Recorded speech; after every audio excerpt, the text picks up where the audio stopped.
All right, here we go. We're now into the first full day of summer. Some would call it the second day of summer since it started yesterday afternoon. Record high, 98 degrees, set back in 1933. Dust Bowl years, very hot in the 30s around here. And a lot hotter than it's been around here in the last 10, 20 years.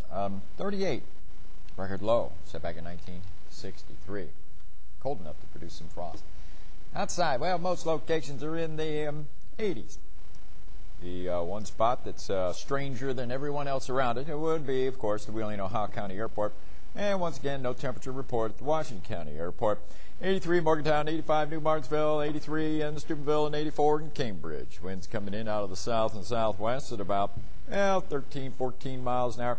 And something going on with the airport there. For some reason, Washington County Airport has wind, but it doesn't have temperature. There's the big storm system. It's still way out here. Cool weather, rain. Doesn't feel much like June out there in Wisconsin, Iowa, and Minnesota, northern Illinois. Showers and thunderstorms, severe thunderstorm. Watch out for southern parts of lower Michigan, a little bit of Ohio, northwestern Ohio, northeastern parts of Indiana. And then we're looking at Alabama as a possible place. Lots of clouds today, not quite as much sunshine as I was hoping to see. And that has had an effect on the temperatures, and it's kept things decent, shall we say. Well, there we go. Look at that. Right now, 56 degrees in International Falls. Beautiful stuff. I would prefer the 68 in Minneapolis. Even the 70 in Chicago would be okay. But we're closer to the low 80s. You can see 90-degree readings.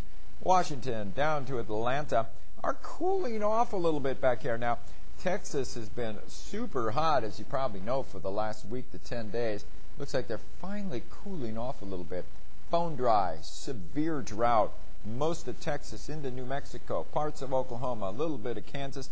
Also dry along the Gulf Coast areas and dry up along the North Carolina coastal areas, South Carolina coast, and southern parts of Georgia. In terms of watches and warnings, you see the severe thunderstorm watches as close as places like Findlay and Lima and Toledo. And also you can see the action occurring there in northern Alabama. Well, see, we had a thunderstorm complex that came through, developed last night over Texas, and has left a lot of clouds and rain, and do they ever need the rain. Any drop they can get, they will grab.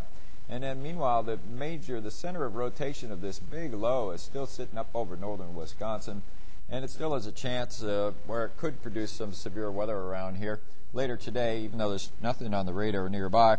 More likely Thursday, and possibly even into Friday as well. We move on. Here is our predictor. There's the low at 4 p.m. this afternoon with a warm front trying to come through but having a hard time with all the cloud cover. Anyway, warm front in theory goes northward. We pick up a few more showers overnight tonight. We redevelop showers and thunderstorms on Thursday afternoon into early Friday. And then this weak bubble of high pressure comes and saves the weekend. Yes, it's the first weekend of summer, and it looks like low humidity air. It could be dry. There's a possibility the ground may be wet Saturday morning. There may even still be a few lingering showers. I know Friday night we have the movie night outdoors at the Heritage Port. And so it's going to be another one of those watching the sky with a weary eye, just like we had for the last 2 weeks. Tonight is Waterfront Wednesday, and it's looking good. I don't see anything that could hit us in the next 5 hours. That would take us to 9 p.m. 6 hours would take us to 10 p.m. So we're probably going to do all right. High pressure does eventually move out. A new low develops here, and the warm, moist stuff comes back in as we get into the middle part of next week. So we put it all together with a 7-day forecast, and we've got a high tomorrow, maybe up around 81. So at least we're not getting too much heat. And I think what's going on is when we do get the sun and it hits the earth, instead of just warming things up, it's warming, and a lot of that solar energy is going into evaporating water from the surface of the earth. It's very green, it's very wet, and it's very moist, and it takes energy added into the liquid to make a phase change to the vapor. So in a sense, it's slowing down the heat up. Meanwhile, if you're in some place like Texas, the ground is very dry.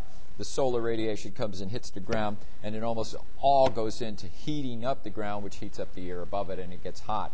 But with us, with the moisture, a lot of that heat is going into evaporation instead of into heating the ground. So we're not getting as hot as you normally would expect to see. Humidity levels are still high. They'll be high tonight. tomorrow. Friday afternoon, I think, is when we're going to begin to feel a drop in the humidity. And then it's going to just be delightful most of Saturday, Sunday, and Monday with the low humidity air. And look at the morning lows. Saturday morning, Sunday morning, Monday morning, the lows back into the upper 50s, which is one way of reminding you that, yes, the humidity has indeed dropped.